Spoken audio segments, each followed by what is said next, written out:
बिस्मिल्लाहिर्रहमानिर्रहीम, अस्सलाम वालेकुम जी। मैं नजमुल हसन बाजवा हूं। नाज़रीन इकराम, 3-4 अहम तरीन खबरें आपके साथ शेयर करने के लिए एक अहम प्रेस कॉन्फ्रेंस हो रही है नेशनल प्रेस क्लब वाशिंगटन के अंदर। और इस प्रेस कॉन्फ्रेंस में कुछ रेजिग्नेशंस की डिमांड की जाएगी। पाकिस्तान से अहम तरीन रेजिग्नेशंस की डिमांड की जाएगी। इस खबर से काफी परेशानी बढ़ी हुई है और मैं आपको ये बता दूं कि ये प्रेस कॉन्फ्रेंस पहली बार ऐसा होगा कि किसी खास मौजू के ऊपर नेशनल प्रेस क्लब वॉशिंगटन के अंदर प्रेस कॉन्फ्रेंस हो रही होगी।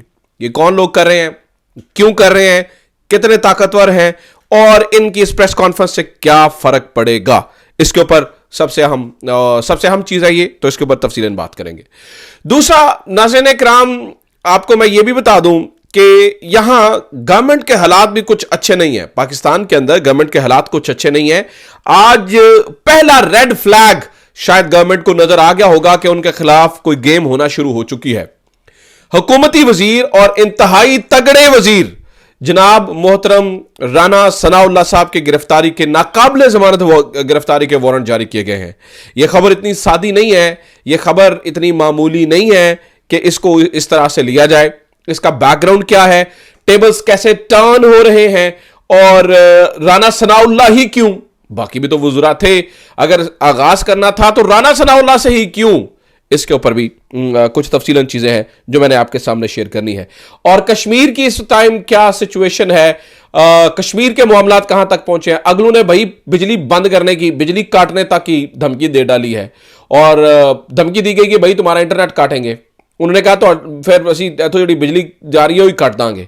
तो वहां पे क्या सिचुएशन है, इसके ऊपर भी बात करेंगे। तो काफी सारी चीजें हैं डिस्कस करने के लिए। आपसे एक दरखास्त के साथ मैं तफसीलात आपके साथ अभी शेयर करता हूं, एक दरखास्त के साथ कि ज्यादा से ज्यादा शेयर कीजिए, हमारी वीडियोस को ज्यादा से ज्यादा लोगों तक पहुंचाइए। उसकी वजह यह है कि ऑलरेडी हमारी ख्यालात को, हमारी चीजों को, हमारी खबरों को रोकने के लिए, हमारे तज्जियों को रोकने के लिए बहुत सारी चीजें हो रही हैं। टीमें बैठी हुई हैं, पता नहीं क्या क्या, फायर वॉल और हुकूमती अज़मा बुखारी साहबा के नज़दीक फाइबर वॉल और ना जाने क्या क्या लगाया गया है। तो इसको आप रोक सकते हैं ज़्यादा से ज़्यादा शेयर करके, ज़्यादा से ज़्यादा लोगों तक पहुंचा के, ज़्यादा से ज़्यादा जो है ना वो सब्सक्राइब करके, अगर आपने सब्सक्राइब नहीं किया तो ये ज़रूर कीजिए। अच्छा जनाब, शुरू करते हैं। सबसे पहले मैं आपको बता दूं, अमेरिका में जो प्रेस कॉन्फ्रेंस हो रही है, नाज़रीन इकराम, हमारी इत्तलात ये है कि ये प्रेस कॉन्फ्रेंस पिछले हफ्ते ही हो जानी थी और लेकिन ये प्रेस कॉन्फ्रेंस नहीं हुई। ये प्रेस कॉन्फ्रेंस कर कौन रहा है, नाज़रीन इकराम? ये प्रेस कॉन्फ्रेंस कर रहे हैं वो ओवरसीज पाकिस्तानी जो इस वक्त ट्रंप सर्कल के बहुत करीब हैं। मैं आपको बता दूं, ये प्रेस कॉन्फ्रेंस वो पाकिस्तानी कर रहे हैं जो ट्रंप सर्कल के बहुत करीब हैं और वो ट्रंप की टीमों से मुलाकात भी करते रहे। अब अच्छा, पिछले दिनों में सज्जाद बरकी साहब की खबर आई, मैंने आपको बताया, पिछली वीडियो में बताया कि सज्जाद बरकी साहब की मुलाकात हुई डोनाल्ड ट्रंप से।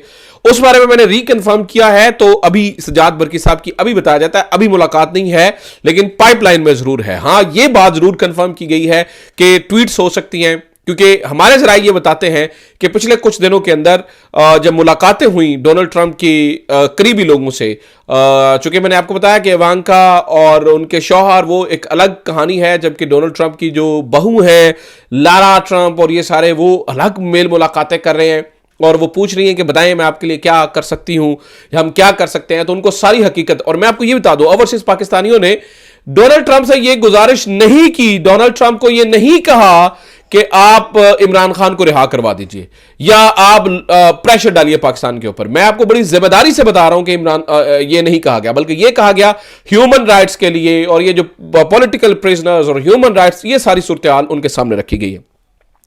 अब ये जो प्रेस कॉन्फ्रेंस हो रही है नाज़रीन इकराम, ये हो रही है नेशनल प्रेस क्लब वॉशिंगटन के अंदर, और इस प्रेस कॉन्फ्रेंस में यही तमाम लोग जिनको अश्योरेंसेस दी गई हैं और जिनकी बात रियासत अमेरिका मान रही है और जो इंतहाई क्रेडिबल लोग हैं, मैंने आपको बताया ना, वो ओवरसीज पाकिस्तानी जो और इसके अंदर चले मैं आपको ये भी खबर दे दूं कि एक आधा आपका मशहूर जर्नलिस्ट, मशहूर और बड़ा क्रेडिबल जर्नलिस्ट भी आपको इस प्रेस कॉन्फ्रेंस में नजर आएगा। आपको वो ओवरसीज पाकिस्तानी नजर आएंगे जो इस वक्त ट्रंप के इनर सर्कल के करीब है, और वो जर्नलिस्ट भी नजर आएगा। और यहां पर आके कुछ अहम तरीन और तगड़े और ताकतवर इस्तीफों की बात की जाएगी और डिमांड की जाएगी कि फला फला जो है वो इस्तीफा दे। तो ये इस्तीफों की बात हो सकती है।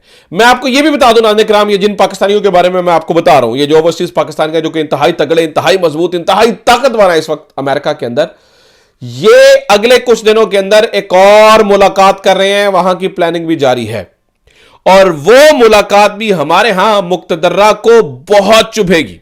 मैं आपको बड़ी जिम्मेदारी से बता रहा हूं कि पाइपलाइन के अंदर है एक और शख्स के साथ इन्हीं पाकिस्तानियों की मुलाकात। चलें उसकी मैं थोड़ी सी आपको निशानियां बता देता हूं। बहुत अमीर आदमी है, बहुत अमीर आदमी है और कम्युनिकेशन से, खास तौर पर कम्युनिकेशन मीडियम से उसका बहुत लेना देना है और इन दिनों वो ट्रंप का राइट हैंड है, पक्का यार है, पक्का। उससे भी मुलाकातें तय हो रही हैं कुछ अरसे के अंदर, कुछ दिनों के अंदर आप ये देख लेंगे कि खबर आ जाएगी कि ओवरसीज पाकिस्तानियों की उससे भी मुलाकात हो गई है। जो ओवरसीज जिनके बारे में मैं आपको बता रहा हूं वो बहुत इन्फ्लुएंशियल है, बहुत ज्यादा इन्फ्लुएंशियल, और मैं आपको ये बता दूं कि उनकी कही हुई बात मैटर करेगी। तो लिहाजा टेबल्स टर्न हो रहे हैं नाज़रीन किराम, इस बात को जहन में रखिए कि टेबल्स टर्न हो रहे हैं, चीजें गड़बड़ा रही हैं और पाकिस्तान के अंदर इन चीजों को बहुत डिफरेंट तरीके से लिया जा रहा है। और टेबल्स तो यहां पे पाकिस्तान के अंदर भी टर्न हो रहे हैं, यहां पर भी बहुत कुछ गड़बड़ा गया है, बहुत कुछ सटपटा गया है, बहुत कुछ मतलब घबराई घबराई शक्लें, जमीन गर्म होना शुरू, उड़े उड़े से रंग, ये बिखरी बिखरी सी जुल्फें, ये कुछ ना कुछ चल रहा है। मिसाल देता हूं किस तरह से। नाज़रीन किराम, हुआ यह कि आपने यह खबर सुन ली होगी कि राना सनाउल्लाह साहब के वारंट गिरफ्तारी जारी कर दिए गए हैं और यह नाकाबिल जमानत वारंट गिरफ्तारी है जो राना सनाउल्लाह साहब के जारी किए गए हैं। ये क्या केस है, ये क्या कहानी है और राना सनाउल्लाह ही क्यों? जरा इसका बैकग्राउंड भी सुन लीजिए। असल में ये नाज़रीन किराम थाना सैटेलाइट टाउन का ये केस है जिसमें गाड़ी शहरियों के ऊपर चढ़ा देने का केस था। इसके अंदर आयरॉनिकली खुरम दस्तगीर वगैरह और ये सारे जो है वो रिहा हो चुके हैं। राना सनाउल्लाह के बारे में 173 की रिपोर्ट पुलिस वालों ने दी और उन्होंने कहा जी राना सनाउल्लाह बेगुनाह है, लेकिन एक जुडिशियल मजिस्ट्रेट जो है वो राना सनाउल्लाह को गिरफ्तारी के ऑर्डर जारी कर देता है। ये क्यों हो रहा है? राना सनाउल्लाह के बारे में आपको बता दो नाज़रीन किराम, राना सनाउल्लाह साहब के बारे में बताया जाता है कि पिछले दिनों में जब मुज़ाकरात चल रहे थे, अब मैं अगर आपको अंदर की खबर दे दूं, पिछले दिनों में जब मुज़ाकरात चल रहे थे और बातचीत हो रही थी तो राना सनाउल्लाह भी उस मुज़ाकराती टीम का हिस्सा थे और राना सनाउल्लाह साहब ने वोट दिया था कि यार ऐसा कीजिए आप इमरान खान को रिहा कर दीजिए। मैं आप बड़ी जिम्मेदारी से आपको बता रहा हूं, बड़ी जिम्मेदारी से। राना सनाउल्लाह को कि ये इमरान खान के सगे नहीं है किसी तौर पर भी, अपनी गवर्नमेंट के तो सगे हैं ना, इमरान खान के लिए इनके दिल में कोई नेक ख्वाहिशात नहीं है, ये मैं आपको बता दूं। लेकिन ये अपनी गवर्नमेंट को बचाने के लिए, क्योंकि इन्हें पता था कि 100 जुतियां भी तो 100 गंडे भी खाने पड़न, लिहाजा जरा कर देते हैं। लेकिन नाज़रीन किराम, राना सनाउल्लाह साहब की बात नहीं मानी इन्हीं के हुकूमत के एक मिनिस्टर में जो असल में हुकूमत का मिनिस्टर नहीं है, कहीं और का मिनिस्टर है और जो वजीर आजम से भी तगड़ा है, जो वजीर आजम से भी तगड़ा है, मैं उस मिनिस्टर की बात कर रहा हूं। उन्होंने बात नहीं मानी और राना सनाउल्लाह साहब की इन बातों को माइंड किया गया है और राना सनाउल्लाह साहब की इस बात को भी माइंड किया गया है कि ये कह क्या रहे हैं, हाँ ठीक है 12 फिगर तो माना जा सकता है गोलियों वाला और ये वो ना, इस बात का भी माइंड किया जा रहा है। ये राना सनाउल्लाह क्या बयानियां देने की कोशिश कर रहे हैं। हालांकि नाज़रीन किराम, हालात तो इस वक्त ये हैं कि जो डी चौक में शहादतों की बात करता है उसके घर वालों को उठाया जा रहा है, अगर सहाफी हैं तो उसके घर वालों, मां बहन बेटी भाई बाप उठाया जा रहा है, घरों के अंदर रेड किए जा रहे हैं। और मैं आपको बड़ी जिम्मेदारी से बता रहा हूं कि वो मैंने आपको सहाफियों को बताया भी कि किन किन के घर ये जो है वो बात हो रही, रेड हुए। तो राना सनाउल्लाह साहब जो टीवी के ऊपर बैठ के कह रहे हैं हाँ 12 तो एक देखिए रीजनेबल नंबर है उनके ख्याल में, आपके ख्याल में उनको जाने दिया जाएगा, उनको छोड़ दिया जाएगा, उनके बारे में बात नहीं होगी, तो समझिए स्क्रू टाइट हो रहे हैं। और मैं इस वक्त आपको ये बता दूं पूरी गवर्नमेंट के स्क्रू टाइट हो रहे हैं, इनके पांव से जमीन खिंच रही है। मैं बार बार आपको बता रहा हूं इनके पांव से जमीन खिंच रही है। तीसरा नाज़रीन किराम, मैं आपको बता दूं कि कुछ और मुलाकातें यहां पर अडयाला के अंदर भी प्लान की गई हैं और वो कौन सी मुलाकातें हैं? शाहिद खाकान अब्बासी साहब चाह रहे हैं इमरान खान से मिलना अडयाला के अंदर जाके, और वो क्या चाह रहे हैं? वो कह रहे हैं जी अगर मुझे इजाज़त दीजिए तो मैं मिलूंगा, ज़रूर मिलूंगा और मैं बातचीत करूंगा। और वो जो शाहिद खाकान अब्बासी साहब हैं, ही ट्राई के जो पॉलिटिकल टेम्परेचर है वो नीचे जाए।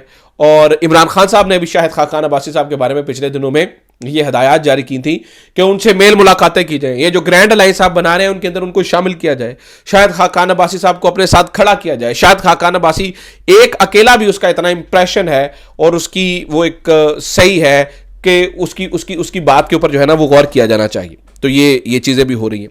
तीसरा नाज़रीन किराम, मैं आपको ये और फिर फैसल वावडा और ये सारी स्टोरी आपके सामने है। इसके अलावा नाज़रीन किराम, मैं आपको जरा कश्मीर की सूरत हाल भी बता दूं, तो जरा कश्मीर की सूरत हाल भी सुन लीजिए। कश्मीर के बारे में मामलात ये हैं कि जनाब वो जो कश्मीरी हैं वो आगे बढ़ते हुए चले जा रहे हैं। अहमद फरात साहब ने ट्वीट किया, उन्होंने कहा जी मैं जब था तो मुझे जिस बंदे ने मुझे उठाया, जिन्होंने उठाया हुआ था उनमें से एक बंदे ने, एक अफसर ने मुझे धमकी लगाई थी कि इलेक्शन कमेटी वालों को तो हम एक दिन में सीधा कर देंगे। उन्होंने कहा भाई अगले 2-3 दिन से हड़ताल करके बैठे हैं, आप करें अब सीधा। ये अहमद फरात साहब कह रहे हैं, मशहूर शायर जिनको उठाया गया था, आपको पता ही है। तो वो भी ये बात कर रहे हैं। और मैं आपको नाज़रीन किराम ये भी बता दूं कि कश्मीरी जो है वो अब बात मान नहीं रहे, आज़ाद कश्मीर वाले। और ये सारा नतीजा है जब आपने इमरान खान का मैंडेट छीना, इमरान खान की गवर्नमेंट कश्मीर के अंदर ख़त्म की गई। ये सारे का सारा जो मामला है उस वजह से उबल रहा है। आपने क्यों ख़त्म किया? आपने पहले उसके एक वज़ीर आज़म को नाअहल करवाया, दूसरा इमरान खान ने वज़ीर आज़म बनाया तो आपने रातों रात जो है ना वो झाड़ू फेर दिया। अभी गिलगित बल्तिस्तान के अंदर भी अल्लाह ना करे ऐसे हालात पैदा हों, लेकिन वहां पर भी आपने यही करने की कोशिश की, तो उसका नतीजा तो भुगत रहे हैं। यहां पे धमकी दी गई इंटरनेट बंद कर देंगे, उन्होंने कहा फिर ऐसी थोड़ी बिजली बंद कर देंगे जो कश्मीर में बनती है। तो सूरत हाल कराम काफ़ी नाजुक है, काफ़ी गड़बड़ाहट वाली है, काफ़ी अफसोसनाक है कश्मीर के अंदर। देखिए वहां पर क्या होता है, लेकिन दमादम मस्त कलंदर तो वो अगले कर रहे हैं और वो बाहर आ चुके हैं सड़कों पर, और वो किसी सूरत भी घर जाने को तैयार नहीं है। ये अब तक की खबरें, उम्मीद करता हूँ ये वीडियो आपके लिए इन्फॉर्मेटिव रही होगी। अपना ख्याल रखिए, खुदा हाफिज़, पाकिस्तान जिंदाबाद।